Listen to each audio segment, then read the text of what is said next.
আব্দুর রহমান ইবন আউফ রাত জীবনী। ইমাম বুখারীর মতে জাহিলি যুগে আব্দুর রহমান ইবন আউফের নাম ছিল আব্দু আমর। ইবন তার তাবাকাতে উল্লেখ করেছেন, জাহিলি যুগে তার নাম ছিল আব্দুকা বা। ইসলাম গ্রহণের পর রাসূল তার নাম রাখেন আব্দুর রহমান। তার মাতা পিতা উভয়ে ছিলেন জুহরা গোত্রের লোক। মাতার নাম শিফা বিনতু আউফ। দাদা ও নানা উভয়ের নাম আউফ। ইবন ওয়াকিদির সূত্রে উল্লেখ করেছেন, তিনি আমুল ফিলের হস্তির বৎসর 10 বছর পর জন্মগ্রহণ করেন। এ বর্ণনার ভিত্তিতে তিনি রাসূলুল্লাহ থেকে বয়সে 10 বছর ছোট। রাসূল আমুল ফিলের ঘটনায় 50 দিন পর জন্মগ্রহণ করেন, কিন্তু ইবন হাজার তাকে রাসূলুল্লাহর 13 বছর ছোট বলে উল্লেখ করেছেন। রাসূলুল্লাহর নবুয়াত প্রাপ্তির পর প্রথম পর্যায়ে যারা ইসলাম গ্রহণ করেন তিনি তাদেরই একজন। মক্কার বিশিষ্ট ব্যক্তিরা প্রায় প্রতিদিনই হযরত আবু বকরের বাড়িতে বৈঠকে মিলিত হতেন। আব্দুর রহমানও ছিলেন এ বৈঠকের একজন নিয়মিত সদস্য। আবু বকরের সাথে ছিল তার গভীর বন্ধুত্ব। আবু বকরের দাওয়াতেই তিনি ইসলাম গ্রহণ করেন। আবু বকরের বাড়ির এ বৈঠকের নিয়মিত 5 জন সদস্যের নাম ইতিহাসে পাওয়া যায়, যেমন উসমান, তালহা, জুবাইর এবং আব্দুর রহমান। তাদের সকলেই আবু বকরের দাওয়াতে প্রথম পর্বে ইসলাম গ্রহণ করেন এবং ইসলামের জন্য অপরিসীম ত্যাগের বিনিময়ে দুনিয়াতেই জান্নাতের সুসংবাদ লাভ করেন।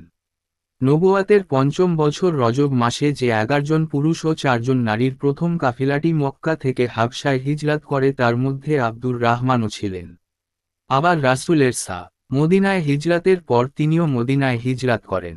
যারা হাবশা ও মদিনা স্থানেই হিজরাত করেছিলেন তাদেরকে বলা হয় সাহিবুল হিজরাতাইন। মদিনায় তিনি হযরত ইবন রাবি বলে আল খাওরাজির গৃহে আশ্রয় নেন এবং তার সাথেই রাসূল ভ্রাতৃসম্পর্ক স্থাপন করে দেন। এ সম্পর্কে ইমাম বুখারী একাধিক সনদের মাধ্যমে বহু হাদিস বর্ণনা করেছেন। এ সম্পর্কে হযরত আনাসরা বলেন, আব্দুর রহমান ইবন আউফ হিজরাত করে মদিনায় এলে রাসূল ইবন রাবি সাথে তার ভ্রাতৃসম্পর্ক কায়েম করে দেন। ছিলেন মদিনার খাওরাজ গোত্রের নেতা ও ধনাঢ্য ব্যক্তি। তিনি আব্দুর রহমানকে বললেন, আনসারদের সকলে জানে আমি একজন ধনী ব্যক্তি। আমি আমার সকল সম্পদ সমান ভাগে ভাগ করে দিতে চাই। আমার জন স্ত্রী আছেন। আমি চাই আপনি তাদের জনকে দেখে একজনকে পছন্দ করুন। আমি তাকে তালাক দেব, তারপর আপনি তাকে বিয়ে করে নেবেন। আব্দুর রহমান বললেন, আল্লাহ আপনার পরিজনের মধ্যে বরকত ও কল্যাণ দান করুন। ভাই, এসব কোন কিছুর প্রয়োজন আমার নেই। আমাকে শুধু বাজারের পথটি দেখিয়ে দিন। ইসলামী ভ্রাতৃত্বে হযরত দের এ দৃঢ় আস্থা ও অতুলনীয় উদারতার দৃষ্টান্ত ইসলামী উম্মাহ তথা মানবজাতির ইতিহাসে বিরল। অন্যদিকে হযরত আব্দুর রহমানের মহত্ব, আত্মনির্ভরতা ও নিজ পায়ে দাঁড়ানোর দৃঢ় সংকল্প বিশেষভাবে লক্ষণীয়। মদিনায় অবস্থানের দ্বিতীয় দিন আব্দুর রহমান তার আনসারি ভাই তোকে জিজ্ঞেস করলেন, বেচাকেনা হয় এমন কোন বাজার কি এখানে আছে? বললেন, ইয়াসরিবে, মদিনায় কায়নুকার বাজার তো আছে। হযরত আব্দুর রহমান এক স্থান থেকে কিছু ঘি ও পনির খরিদ করে বাজারে যান। দ্বিতীয় দিনও তিনি এমনটি করলেন। এভাবে তিনি বেচাকেনা জারি রাখেন। কিছু পয়সা হাতে জমা হলে তিনি এক আনসারি মহিলাকে বিয়ে করেন। বিয়ের পর তিনি একদিন রাসূলুল্লাহর খিদমতে হাজির হলেন। তার কাপড়ে হলুদের দাগ দেখে রাসূল জিজ্ঞেস করলেন, তুমি কি বিয়ে করেছ? বললেন, হ্যাঁ। জিজ্ঞেস করলেন কাকে? তিনি বললেন, এক আনসারি মহিলাকে। রাসূল জিজ্ঞেস করলেন, মোহর কত নির্ধারণ করেছ? তিনি বললেন, কিছু সোনা। অতঃপর রাসূলুল্লাহ বললেন, একটি ছাগল দিয়ে হলেও ওয়ালিমা করে নাও। তিনি ব্যবসা চালিয়ে যেতে থাকলেন। কিছুদিন পর তার হাতে আরও কিছু অর্থ জমা হলে রাসূলুল্লাহর নির্দেশমতো ওয়ালিমার কাজটি সেরে নেন। ধীরে ধীরে তার ব্যবসা আরও সম্প্রসারিত হয়। মক্কার উমাইয়া ইবন খালফের সাথে একটি ব্যবসায়িক চুক্তিও সম্পাদন করেন। হযরত আব্দুর রহমান ইবন আউফ বদর, উহুদ ও খন্দক সহ সকল যুদ্ধেই অংশগ্রহণ করেন এবং অত্যন্ত সাহস ও দৃঢ়তার পরিচয় দেন। ইমাম বুখারী কিতাবুল মাগাজি তে বদর যুদ্ধের একটি ঘটনা তারই জবানে এভাবে বর্ণনা করেছেন। বদর যুদ্ধে আমি সারিতে দাঁড়িয়ে, তুমুল লড়াই চলছে। আমি ডানে বায়ে তাকিয়ে আমার দুপাশে দুই নৌজওয়ানকে দেখলাম। তাদের ওপর আমার খুব একটা আস্থা হলো না। তাদের একজন ফিসফিস করে আমাকে জিজ্ঞেস করল, চাচা বলুন তো আবু জাহল কোন দিকে? বললাম, ভাতিজা, তাকে দিয়ে কি করবে? সে বলল, আমি আল্লাহর সাথে অঙ্গীকার করেছি, হয় আমি তাকে কতল করব, না হয় এ উদ্দেশ্যে আমার নিজের জীবন কুরবান করব। একই কথা ফিসফিস করে আমাকে বলল অন্যজন। আব্দুর রহমান বলেন, তাদের কথা শোনার পর আমার আনন্দ হলো এই ভেবে যে, কত মহান দু ব্যক্তির মাঝখানেই না আমি দাঁড়িয়ে। আমি ইশারা করে আবু জাহলকে দেখিয়ে দিলাম।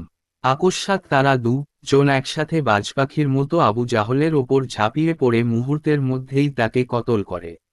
এ নওজোয়ান ছিল আফরার পুত্র মুয়াজ ও মুআওয়েজ। বদর যুদ্ধে আব্দুর রহমান পায়ে আঘাত পান। উহুদের যুদ্ধেও তিনি অংশগ্রহণ করেন। এ যুদ্ধেও তিনি অসম সাহসিকতা প্রদর্শন করেন। রাসূল উহুদ পর্বতের এক কোণে আশ্রয় নিয়েছেন। উবাই ইবন খালফ এগিয়ে এলো আল্লাহর রাসূলকে শহীদ করার উদ্দেশ্যে। আব্দুর রহমান তাকে জাহান্নামে পাঠাবার উদ্দেশ্যে অগ্রসর হলে রাসূল তাকে বাধা দেন। অতঃপর রাসূল নিজেই হারিস ইবন শাম্মার নিকট থেকে বর্শা নিয়ে উবাই ইবন খালফের গর্দানে ছুঁড়ে মারেন। সামান্য আহত হয়ে সে চেঁচাতে চেঁচাতে পালিয়ে যায় এবং মক্কার পথে সার্ফ নামক স্থানে নরক যাত্রা করে। ইবন তাবাকাতুল কুবরা গ্রন্থে উল্লেখ করেছেন, উহুদের যুদ্ধে আব্দুর রহমান অসীম সাহস ও বীরত্বের পরিচয় দেন। বালাজুরি তার ফুতুহুল বুলদান, ইবনে হাজার তার আল ইসাবা এবং ইবন খালদুন তার তারিখে বর্ণনা করেছেন, এই যুদ্ধে তিনি সারা দেহে মোট ৩১টি আঘাত পান। ষষ্ঠ হিজরির শাবান মাসে রাসূল মদিনা থেকে প্রায় ৩০০ মাইল উত্তরে দুমাতুল জান্দালে একটি অভিযান পরিচালনার সিদ্ধান্ত নিলেন। এ বাহিনীর পরিচালনার দায়িত্ব দেন আব্দুর রহমানকে। যাত্রার পূর্বে তিনি উপস্থিত হলেন রাসূলুল্লাহর নিকট। রাসূল নিজ হাতে আব্দুর রহমানের মাথার পাগড়িটা খুলে রেখে দিয়ে অন্য একটি কালো পাগড়ি তার মাথায় বেঁধে দেন। তারপর যুদ্ধের পলিসি সংক্রান্ত কিছু হিদায়াত দিয়ে তিনি আব্দুর রহমানকে বিদায় দেন। মক্কা বিজয়ের সময় রাসূলুল্লাহ মুহাজিরদের যে ছোট্ট দলটির সঙ্গে ছিলেন, আব্দুর রহমানও ছিলেন সেই দলে। মক্কা বিজয়ের পর রাসূল আরব উপদ্বীপে দাওয়াতি কাজের জন্য কতকগুলি তাবলিগি গ্রুপ বিভিন্ন দিকে পাঠান। তখনও আরব গোত্রগুলি মূর্খতা ও আশাবিয়াতের মধ্যে আকণ্ঠ নিমজ্জিত। এ কারণে রাসূল তাবলিগি গ্রুপগুলিকে সশস্ত্র অবস্থায় পাঠালেন, যাতে প্রয়োজনে তারা আত্মরক্ষা করতে পারে। এরকম ৩০ সদস্য বিশিষ্ট একটি দলকে হযরত খালিদ বিন ওয়ালিদের নেতৃত্বে বনু খুজায়মার লোকদের নিকট পাঠানো হল। কিন্তু হযরত খালিদ ও বনু খুজায়মার মধ্যে ভুল বুঝাবুঝির সৃষ্টি হয়। এক পর্যায়ে হযরত খালিদ বনু খুজায়মার ওপর হামলা করে তাদের বহু লোককে হতাহত করেন। এ ঘটনা অবগত হয়ে রাসূল হযরত খালিদকে ডেকে জিজ্ঞাসাবাদ করেন এবং তর ভুলের জন্য আল্লাহর নিকট মাগফিরাত কামনা করেন। রাসূল নিহত ব্যক্তিদের দিয়াত আদায় করেন। এমনকি কারো একটি কুকুরও মারা গিয়ে থাকলে তারও বিনিময়ে মূল্য আদায় করা হয়। বনু খুজায়মার এ দুর্ঘটনা নিয়ে খালিদ ও আব্দুর রহমানের মধ্যে বচসা ও বিতর্ক হয়। এ কথা রাসূল অবগত হয়ে খালিদকে ডেকে তিরস্কার করেন। তিনি বলেন, তুমি সাবেকিনে আওয়াবিন প্রথম পর্বে ইসলাম গ্রহণকারী একজন সাহাবীর সাথে ঝগড়া ও তর্ক করেছ। এমনটি করা তোমার শোভন হয়নি। আল্লাহর কসম, যদি উহুদ পাহাড় পরিমাণ সোনার মালিকও তুমি হও এবং তার সবই আল্লাহর রাস্তায় বিলিয়ে দাও, তবুও তুমি আমার সেসব প্রবীণ সাহাবীর একজনেরও সমকক্ষ হতে পারবে না। উল্লেখ থাকে যে, হযরত খালিদ আহজাবের যুদ্ধের পর ষষ্ঠ হিজরিতে ইসলাম গ্রহণ করেছিলেন। নবম হিজরিতে তাবুক অভিযানের সময় মুসলমানগণ যে ঈমানী পরীক্ষার সম্মুখীন হয় সে পরীক্ষায়ও তিনি কৃতকার্য হন। রাসূলুল্লাহর আবেদনে সাড়া দিয়ে অভিযানের জন্য হযরত আবু বকর, উসমান ও আব্দুর রহমানরা রেকর্ড পরিমাণ অর্থ প্রদান করেন। আব্দুর রহমান ৮,০০০ দিনার রাসূলুল্লাহর হাতে তুলে দিলে মুনাফিকরা কানাঘুষা শুরু করে দেয়। তারা বলতে থাকে, সে একজন রিয়াকার লোক দেখানোই তার উদ্দেশ্য। তাদের জবাবে আল্লাহ বলেন, এ তো সেই ব্যক্তি যার উপর আল্লাহর রহমত নাজিল হতে থাকবে। সূরা তাওবাহ ৭১। অন্য একটি বর্ণনায় আছে, উমাররা তার এ দান দেখে বলে ফেলেন, আমার মনে হচ্ছে আব্দুর রহমান গুনাহগার হয়ে যাচ্ছে, কারণ সে তার পরিবারের লোকদের জন্য কিছুই রাখেনি। একথা শুনে রাসূল জিজ্ঞেস করেন, আব্দুর রহমান, পরিবারের জন্য কিছু রেখেছ কি? তিনি বলেন, হ্যাঁ, আমি যা দান করেছি তার থেকেও বেশি ও উৎকৃষ্ট জিনিস তাদের জন্য রেখেছি। রাসূলুল্লাহ জিজ্ঞেস করলেন, কত? বললেন, আল্লাহ তার রাসূল যে রিক, কল্যাণ ও প্রতিদানের অঙ্গীকার করেছেন, তাই। তাই এ তাবুক অভিযানকালে একদিন ফজরের নামাজের সময় রাসূল প্রকৃতির ডাকে সাড়া দিতে বাইরে যান। ফিরতে একটু দেরি হয়, এদিকে নামাজের সময়ও হয়ে যায়। তখন সমবেত মুসল্লিদের অনুরোধে আব্দুর রহমান ইমাম হিসাবে নামায়ে দাঁড়িয়ে যান। এদিকে রাসূল ফিরে এলেন, এক রাকায়াত তখন শেষ। আব্দুর রহমান রাসূলুল্লাহর উপস্থিতি অনুভব করে পেছনে দিকে সরে আসার চেষ্টা করেন। রাসূল তাকে নিজের স্থানে থাকার জন্য হাত ইশারা করেন। অতঃপর অবশিষ্ট দ্বিতীয় রাকায়াতটিও তিনি শেষ করেন এবং রাসূল তার পেছনে ইক্তিদা করেন। ইমাম মুসলিম ও আবু দাউদ তাদের সহিহ গ্রন্থদ্বয়ে এ সম্পর্কিত হাদিস বর্ণনা করেছেন। প্রথম খলিফা হযরত আবু বকররা অন্তিম রোগশয্যায়, জীবনের আশা আর নেই। তারপর খলিফা কে হবেন সে সম্পর্কে চিন্তাশীল বিশিষ্ট সাহাবীদের ডেকে পরামর্শ করলেন। হযরত আব্দুর রহমানের সাথেও পরামর্শ করেন এবং হযরত উমরের কিছু গুণাবলী তুলে ধরে পরবর্তী খলিফা হিসাবে তার নামটি তিনি প্রস্তাব করেন। আব্দুর রহমান ধৈর্য সহকারে খলিফার কথা শোনার পর বললেন, আপনি ঠিকই বলেছেন। তার যোগ্যতা সম্পর্কে কোন সন্দেহ নেই, তবে স্বভাবগতভাবেই তিনি একটু কঠোর। হযরত আবু বকরেররা খিলাফতকালে ৮ জন বিশিষ্ট সাহাবীকে ফাতোয়া ও বিচারের দায়িত্ব প্রদানের সাথে সাথে অন্য সকলকে ফাতোয়া দান থেকে বিরত থাকার নির্দেশ দেওয়া হয়। আব্দুর রহমান ছিলেন এ ৮ জনের একজন।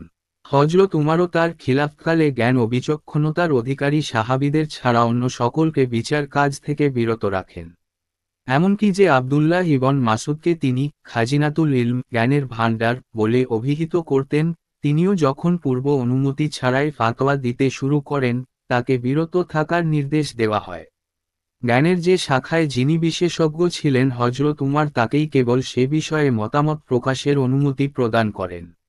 এ সম্পর্কে সিরিয়া সফরকালে জাবিয়া নামক স্থানে এক বক্তৃতায় বলেন, যারা কুরআন বুঝতে চায় তারা উবাই বিন কাব, যারা ফারায়েজ সম্পর্কে জানতে চায় তারা যায়েদ বিন সাবিত এবং যারা ফিকহ সংক্রান্ত বিষয়ে অবগত হতে চায় তারা মুয়াজ বিন জাবাল ও আব্দুর রহমান বিন আউফের সাথে যেন সম্পর্ক গড়ে তোলে। খলিফা হযরত উমর হযরত আব্দুর রহমানকে বিশেষ উপদেষ্টার মর্যাদা দেন।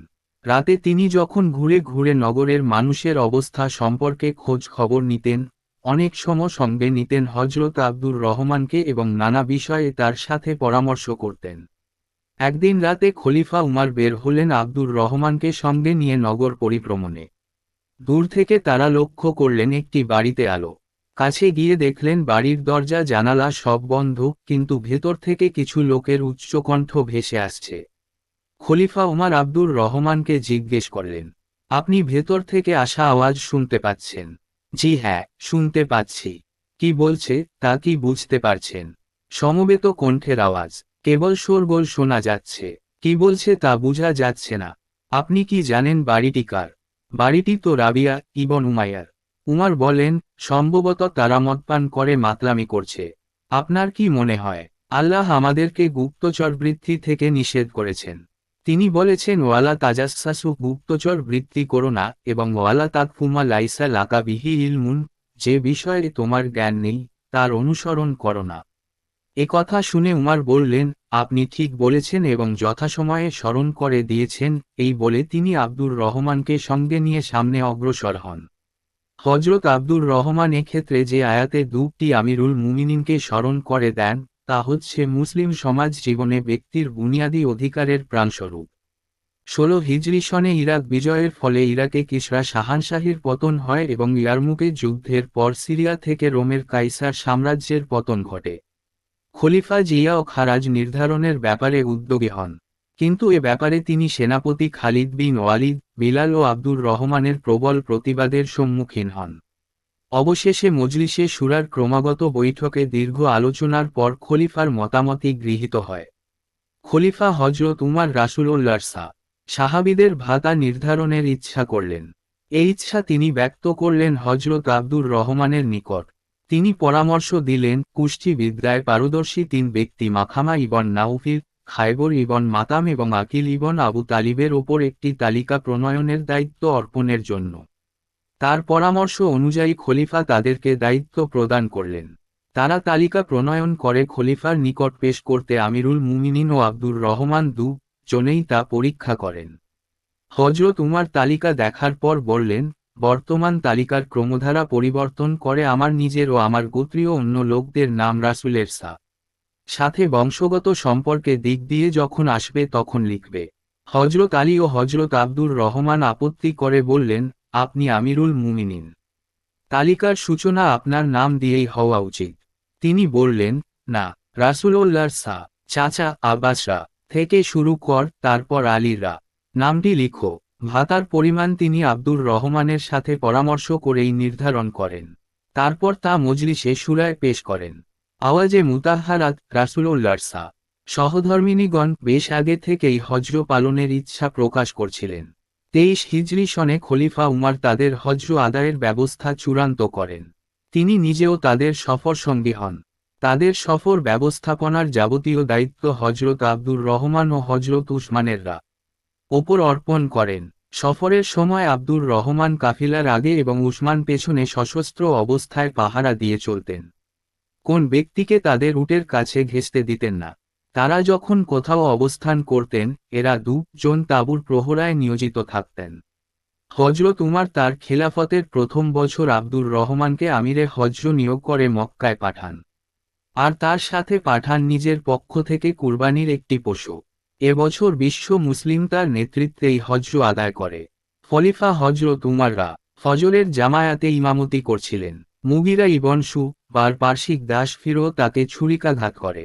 আহত অবস্থায় সঙ্গে সঙ্গে তিনি পেছনে দণ্ডায়মান আব্দুর রহমানের হাতটি ধরে নিজের স্থানে তাকে দাঁড় করে দেন এবং তিনি মাটিতে লুটিয়ে পড়েন। অতঃপর আব্দুর রহমান অবশিষ্ট নামাজ দ্রুত শেষ করেন। হযরত উমার আহত হওয়ার 10 ঘণ্টা পর সমবেত লোকদের বললেন, আপনারা যেমন বলতেন আমিও চাচ্ছিলাম, এ উম্মাতের বোঝা বহনের ক্ষমতা রাখে এমন এক ব্যক্তিকে আমি আমির বানিয়ে যাই। পরে আমি চিন্তা করলাম, এমনটি করলে আমার মৃত্যুর পরও এর দায়িত্ব আমার ওপর বর্তাবে। এ কারণে আমার সাহস হল না। ব্যক্তি আলী, উসমান, আব্দুর রহমান, জুবাইর ও তালহা।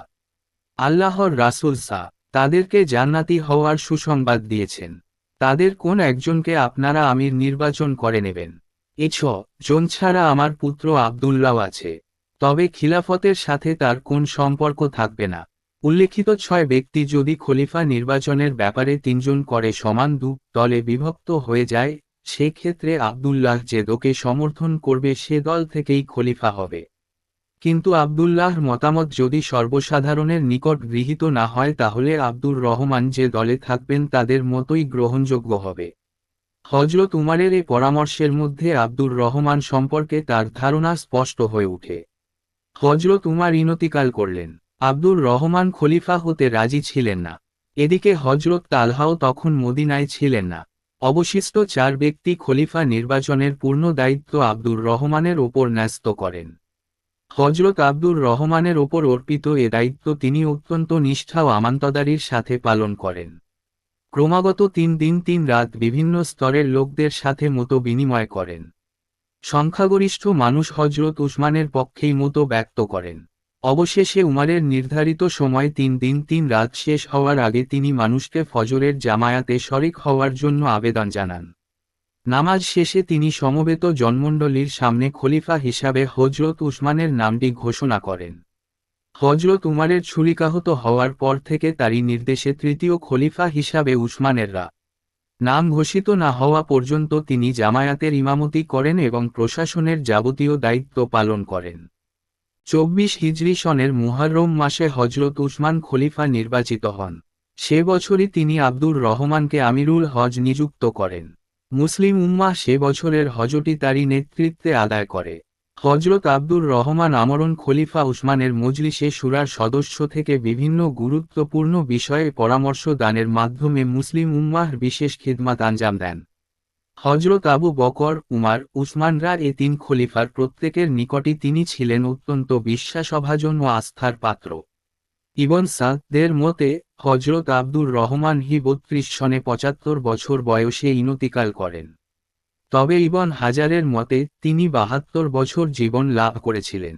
ইবন হাজার এ কথাও বলেছেন, হজরত উসমান অথবা জুবাইর ইবনুল আওয়াম তার জানাজার ইমামতি করেন এবং তাকে মদিনার বাকি গোরস্থানে দাফন করা হয়। গোরস্থান পর্যন্ত তার লাশ বহনকারীদের মধ্যে প্রখ্যাত সাহাবী হজরত সা'দ ইবন আবি ওয়াক্কাসও ছিলেন। পূর্বেই আমরা দেখেছি সম্পূর্ণ রিক্ত হস্তে আব্দুর রহমান মদিনায় এসেছিলেন। সামান্য ঘি ও পনির কেনাবেচার মাধ্যমে তিনি তার ব্যবসা শুরু করেন। কালক্রমে তিনি তৎকালীন মুসলিম উম্মাহর একজন সেরা ব্যবসায়ী ও ধনাঢ্য ব্যক্তিকে পরিণত হন। রাসূল তার সম্পদ বৃদ্ধির জন্য দোয়া করেছিলেন এবং সে দোয়া আল্লাহর দরবারে কবুলও হয়েছিল। কিন্তু সে সম্পদের প্রতি তার একটুও লোভ ও আকর্ষণ সৃষ্টি হয়নি। রাসূলুল্লাহর জীবদ্দশা এবং তার ইনতিকালের পরেও আমরণ তিনি সে সম্পদ অকৃপণ হাতে আল্লাহর পথে ও মানব কল্যাণে ব্যয় করেছেন। একবার রাসূল একটি অভিযানের সিদ্ধান্ত নিলেন। তিনি বলেন, আমি একটি অভিযানে সৈন্য পাঠানোর ইচ্ছা করেছি, তোমরা সাহায্য কর। আব্দুর রহমান এসে দৌড়ে বাড়িতে গিয়ে আবার ফিরে এসে বললেন, ইয়া রাসূলাল্লাহ, আমার কাছে 4,000 আছে। 2,000 আমার রবকে করজে হাসানা দিলাম এবং বাকি 2,000 আমার পরিবার পরিজনদের জন্য রেখে দিলাম। রাসূলুল্লাহ বললেন, তুমি যা দান করেছ এবং যা রেখে দিয়েছ তার সবকিছুতে আল্লাহ তাআলা বরকত দান করুন। একবার মদিনায় শোরগোল পড়ে গেল। সিরিয়া থেকে বিপুল পরিমাণ খাদ্যশস্য নিয়ে একটি বাণিজ্য কাফিলা উপস্থিত হয়েছে। শুধু উট আর উট। উম্মুল মুমিনিন হযরত আয়েশা জিজ্ঞেস করলেন, এ কার বাণিজ্য কাফিলা? লোকেরা বলল, আব্দুর রহমান ইবন আউফের। তিনি বললেন, আমি রাসূলকে বলতে শুনেছি, আমি যেন আব্দুর রহমানকে সিরাতের ওপর একবার হেলে গিয়ে আবার সোজা হয়ে উঠতে দেখলাম। অন্য একটি বর্ণনায় আছে, হযরত আয়েশা বলেন, আল্লাহ দুনিয়াতে তাকে যা কিছু দিয়েছেন তাতে বরকত দিন এবং তার আখিরাতের প্রতিদানের থেকেও বড়। আমি রাসূলুল্লাহকে বলতে শুনেছি আব্দুর রহমান হামাগুড়ি দিয়ে জান্নাতে প্রবেশ করবে। হযরত আয়েশার এ কথাগুলো আব্দুর রহমানের কানে গেল। তিনি বললেন, ইনশাআল্লাহ আমাকে সোজা হয়েই জান্নাতে প্রবেশ করতে হবে। অতঃপর তিনি তার সকল বাণিজ্য সম্ভার সাদকা করে দেন। 500 মতান্তরে 700 উটের পিঠে এ মালামাল বোঝাই ছিল। কেউ বলেছেন, বাণিজ্য সম্ভারের সাথে উটগুলিও তিনি সাদকা করে দেন। হযরত আব্দুর রহমান ছিলেন উম্মাহাতুল মুমিনিনের প্রতি নিবেদিত প্রাণ। তাদের সুখ ও স্বাচ্ছন্দ্যের জন্য তিনি আজীবন অকাতরে খরচ করেছেন। তাদের নিকট তিনি ছিলেন একজন বিশ্বাসী ও আস্থাভাজন ব্যক্তি। একবার তিনি কিছু ভূমি 40,000 দিনারে বিক্রি করেন এবং বিক্রয়লব্ধ সমুদয় অর্থ বনু জুহরা, রাসূলুল্লাহর জননী হযরত আমিনার পিতৃ গোত্র, মুসলমান, ফকির মিসকিন, মুহাজির ও আওয়াজে মুতাহারাতের মধ্যে বণ্টন করে দেন। হযরত আয়েশার নিকট তার অংশ পৌঁছলে তিনি জিজ্ঞেস করলেন, কে পাঠিয়েছে? বলা হলো, আব্দুর রহমান ইবন আউফ। তিনি বলেন, রাসূলুল্লাহ বলেছেন, আমার পরে ধৈর্যশীলরাই তোমাদের প্রতি সহানুভূতি দেখাবে। ইবন হাজার আল ইসাবা গ্রন্থে জাফর ইবন বারকানের সূত্রে উল্লেখ করেছেন, আব্দুর রহমান মোট 30,000 দাস মুক্ত করেছেন। জাহিলি যুগেও মদপানকে তিনি হারাম মনে করতেন। হযরত আব্দুর রহমান ছিলেন তাকওয়া ও আল্লাহভীতির এক বাস্তব নমুনা। মক্কায় গেলে তিনি তার আগের বাড়ি ঘরের দিকে ফিরেও তাকাতেন না। লোকেরা জিজ্ঞেস করল, আপনার বাড়ি ঘরের প্রতি আপনি এত নাখোশ কেন? তিনি বললে, ওগুলি তো আমি আমার আল্লাহর জন্য ছেড়ে দিয়েছি। একবার তিনি তার বন্ধুদের দাওয়াত দিলেন। ভালো ভালো খাবার এলো। খাবার দেখে তিনি কান্না শুরু করে দিলেন। লোকেরা জিজ্ঞেস করল, কি হয়েছে? তিনি বলেন, রাসূল বিদায় নিয়েছেন। তিনি নিজের ঘরে জবের রুটিও পেট ভরে খেতে পাননি। একদিন তিনি সাওম পালন করছিলেন। ইফতারের পর তার সামনে আনিত খাবারের দিকে তাকিয়ে বললেন, মুসয়াব ইবন উমাইর ছিলেন আমার থেকেও উত্তম মানুষ। তিনি শহীদ হলে তার জন্য মাত্র ছোট্ট একখানা কাফনের কাপড় পাওয়া গিয়েছিল। তা দিয়ে মাথা ঢাকলে পা এবং পা ঢাকলে মাথা বেরিয়ে যাচ্ছিল। তারপর আল্লাহ তাআলা আমাদের জন্য দুনিয়ার এ প্রাচুর্য দান করলেন। আমার ভয় হয়, আমাদের বদলা না জানি দুনিয়াতেই দিয়ে দেওয়া হয়। অতঃপর তিনি হাউমাউ করে কাঁদতে থাকেন। হযরত উমর তার সম্পর্কে মন্তব্য করেছেন, আব্দুর রহমান মুসলিম নেতৃবৃন্দের একজন। হযরত আলী একটি ঘটনা বর্ণনা প্রসঙ্গে রাসূলুল্লাহ থেকে বর্ণনা করেন, আব্দুর রহমান আসমান ও জমিনের বিশ্বাসভাজন ব্যক্তি। হযরত আব্দুর রহমান রাসূলুল্লাহ থেকে সরাসরি ও উমাররা থেকে হাদিস বর্ণনা করেছেন। তার থেকে তার পুত্রগণ, যেমন ইব্রাহিম, হুমায়দ, উমার, মুসায়াব, আবু সালামা, তার পৌত্র মিশওয়ার, ভাগ্নে মিশওয়ার ইবন মাখরামা এবং ইবন আব্বাস, ইবন উমার, জুবাইর, জাবির, আনাস, মালিক ইবন আওসরা প্রমুখ সাহাবিগণ হাদিস বর্ণনা করেছেন। তার বড় পরিচয়, তিনি আশারায় মুবাশশারার একজন।